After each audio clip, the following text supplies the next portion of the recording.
জল জীবন মিশন প্রকল্পে পাইপ বিক্রি করে কোটি কোটি টাকা বকেয়া, বন্ধের মুখে দুর্গাপুরের বেসরকারি পাইপ তৈরির কারখানা। রাজ্য সরকারের জনস্বাস্থ্য কারিগরি দপ্তরের বিরুদ্ধে চাঞ্চল্যকর অভিযোগ কারখানা কর্তৃপক্ষের। বাড়িতে বাড়িতে পরিশ্রুত পানীয় জল পৌঁছানোর লক্ষ্যে জল জীবন মিশন প্রকল্পে জনস্বাস্থ্য কারিগরি দপ্তরের উদ্যোগে এলাকায় এলাকায় পাইপলাইনের কাজ চলছে। দক্ষিণবঙ্গের বিভিন্ন জেলাতে চলছে সেই কাজ, আর সেই কাজের পাইপ সরবরাহ করত দুর্গাপুরের RIP প্লটের NN বোস রোডের একটি বেসরকারি পাইপ তৈরির কারখানা। 2024 সালের ফেব্রুয়ারি মাস থেকে এই প্রকল্পের কাজের জন্য পাইপ কিনত জনস্বাস্থ্য কারিগরি দপ্তর। 2024 সালের অক্টোবর পর্যন্ত টাকা মেটালেও নভেম্বর থেকে মার্চ পর্যন্ত প্রায় 4.5 কোটি টাকা বকেয়া। ফলে মার্চ মাস থেকে কারখানার উৎপাদন ব্যাহত। কারখানার চেয়ারম্যান গৌতম মিত্রর অভিযোগ, এত টাকা না মেটানোর জন্য বিদ্যুৎ বিল মেটাতে পারছি না, ব্যাংকের ঋণ শোধ করতে পারছি না, ফলে আমাদের কারখানার উৎপাদন বন্ধ হয়ে গেছে। 120 জন শ্রমিক কাজ হারাতে বসেছে। আমরা জনস্বাস্থ্য কারিগরি দপ্তর এবং মন্ত্রীকেও চিঠি লিখেছি, এখনো কোনো সদুত্তর মেলেনি। কেন্দ্র টাকা দিচ্ছে আর রাজ্য লুটে নিচ্ছে, আর কারখানার কাছে জিনিস কিনছে, বকেয়া মেটাচ্ছে না। ফলে বাংলায় একের পর এক কারখানা বন্ধ হতে বসেছে। কটাক্ষ করেন দুর্গাপুর পশ্চিমের বিজেপি বিধায়ক লক্ষণ ঘুরি। এই সরকারটাই দেউলিয়া হয়ে গেছে। আমি আজকে বিধানসভাতে অধিবেশনে শিল্পমন্ত্রীকে প্রশ্ন করলাম, এই দুর্গাপুর কেমিক্যাল কারখানা রাজ্য সরকারের আন্ডারে, সেই কারখানা শ্রমিকরা মাইনে পাচ্ছে না, ইলেকট্রিক বিল কেটে দেওয়া হচ্ছে, লোককে শান্ত করা হচ্ছে, এই কারখানা আদৌ চলবে? কোনো উত্তর নেই। পরে জানাবো। অর্থাৎ এই সরকারের দিশাহীন সরকার। এই সরকার 14 বছর শুধু লুট করেছে, কারমানি তুলেছে, তোলাবাজি করেছে, ভর্তুকি দিয়েছে, মেলা খেলা করেছে, আর সরকার দেউলিয়া হয়ে গেছে। আর ভাবুন একবার, জল জীবনের টাকা কেন্দ্র সরকার টাকা দিয়ে দিয়েছে, এই সরকার এখানে টাকা এখানে যে কারখানা, সেই কারখানার মালিক ডেটা দিতে পারছেন না, চিঠি করেছেন, কথা বলছেন, উত্তর নেই। যদি না দেয় কি অবস্থা হবে? অর্থাৎ আবার বলছি, এই সরকার দেউলিয়া হয়ে গেছে। এই সরকার পুরো উদাসীন।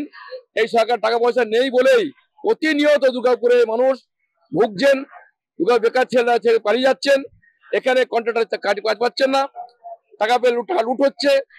এর ফলে এই কারখানা বন্ধ হবে, আরো কিছু মানুষ বেকার হবে। এর দায় কার? এই দায় সরকারের, এই দায় মুখ্যমন্ত্রী। বলা কিছু নেই, সারা বাংলায় চলছে, দুর্গাপুর ঘটনা ঘটছে। দুর্গাপুর শিল্পনগরী, সে নান সম্মান মুছে যাচ্ছে। কারা বলে? CPM শুরু করেছিল, তৃণমূল শেষ করে দিচ্ছে। দেখুন, এটা আমি আপনাকে এটা দেখুন, আমার শুনে খারাপ লাগছে, কিন্তু এটা আমার সাবজেক্ট তো নয়, এটা এডিডির সঙ্গে এর সঙ্গে কোনোভাবে ইনভলভ নয়। তবে আপনি যার কথা বলছেন, দুর্গাপুর পলিমার আমাদের দুর্গাপুরের একটা প্রজেক্ট বা কিছু, ডেফিনেটলি আমার দ্বারা যদি অন্যভাবে কোনোভাবে মানে ডাইরেক্ট ইনডাইরেক্ট কোনো সাহায্য করে আমি চেষ্টা করব, বাট এডিডি এর সঙ্গে এর কোনো সম্পর্ক নেই। মানে আপনারা কি বিষয়টা জানাবেন ঊর্ধ্বতন কর্তৃপক্ষকে? এটা আমার এখতিয়ারের মধ্যে পড়ে না, আমি এইভাবে জানানোটা আমার ইয়েতে যে কেউ তো যে কিছু জানাতে পারে না। এটা আমি জানাতে ওইভাবে হয়তো পারবো না, কিন্তু আমি ডেফিনেটলি অন্যভাবে যদি কোনোভাবে পার্সুয়েশন হয়, I will try my best, as because আমিও একজন এন্টারপ্রেনার, সেও একজন এন্টারপ্রেনার, সেই লেভেলে আমি চেষ্টা করবো। চেম্বার অফ কমার্সের, হ্যাঁ absolutely, you are very much right. আমি চেম্বার অফ কমার্সেরও যেহেতু চেয়ারম্যান, আমি সেই লেভেলে চেষ্টা করবো।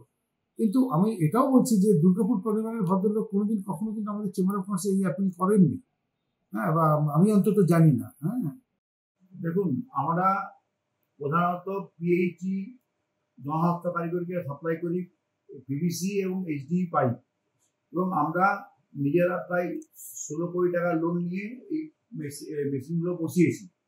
এবং আমরা মেশিন বসানোর পরে আমরা বিগত 1 বছর ধরে বিভিন্ন কন্ট্রাক্টরের মাধ্যমে আমরা এই পাইপগুলো সাপ্লাই করছি।